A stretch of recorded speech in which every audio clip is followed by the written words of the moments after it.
हमारी कहानी है स्पीड स्टीम सैक के एक ऐसे लड़के की जिसकी किस्मत में अमर होना लिखा था। सीन शिफ्ट होता है। हमें दो इमोर्टल दिखाए जाते हैं जिसमें से एक इमोर्टल कहता है कि मैंने किसी से वादा किया है उसके वंश में से किसी को अपना डिसाइबल बनाऊंगा अगर वो अगरबत्ती जलाकर मुझे मैसेज भेजे। लेकिन 3 साल हो गए हैं, जब भी वो अगरबत्ती जलाता है तो बुझ जाती है। आज हमारा हीरो फिर से अगरबत्ती जलाता हुआ दिखाया जाता है।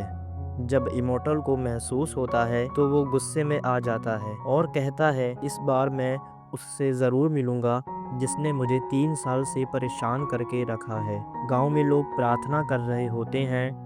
उनमें से 2 लोग बाय का मजाक बनाते हैं। गांव का मुखिया उन पर चिल्लाता है और कहता है कि माना वो लड़का थोड़ा शरारती था या हमारी मुर्गी चुराया करता था, मगर था तो हमारे गांव का ही। अब आगे वहाँ इमोर्टल आता है। बाय पेड़ के नीचे दबा होता है। इमोर्टल उससे पूछता है तुम मेरे साथ क्यों जाना चाहते हो।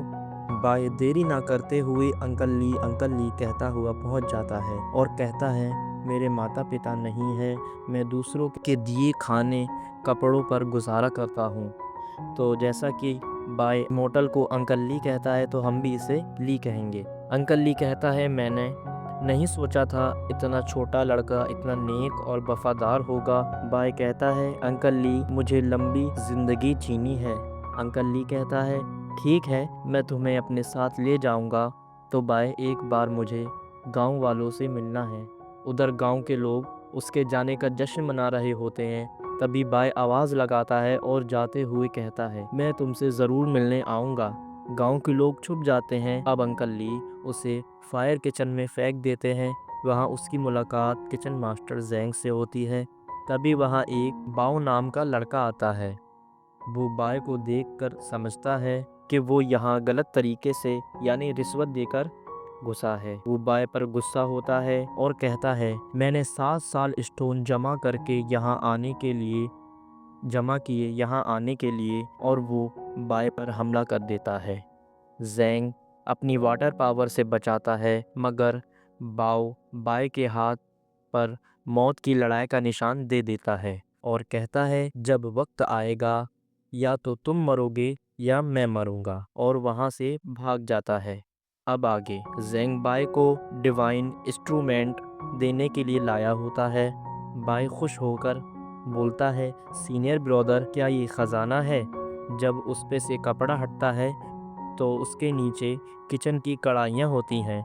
बाय ये देखकर हैरान होता है। ज़ैंग कहता है जाओ इनमें से अपने लिए एक पसंद कर लो। बाय जाता है और कढ़ाई के नीचे ही दब जाता है। बाय को कढ़ाई ढूंढते हुए शाम हो जाती है। जब बाय अपनी कढ़ाई ढूंढ लेता है और सबको दिखाता है तो सब हंसने लगते हैं क्योंकि कढ़ाई का शेप कछुए का होता है। बाय उसे ले लेता है। अब आगे वो अपने कमरे में होता है। उसे वही ख्याल आता है जब बाओ ने उसे चैलेंज दिया था। वो घबरा जाता है।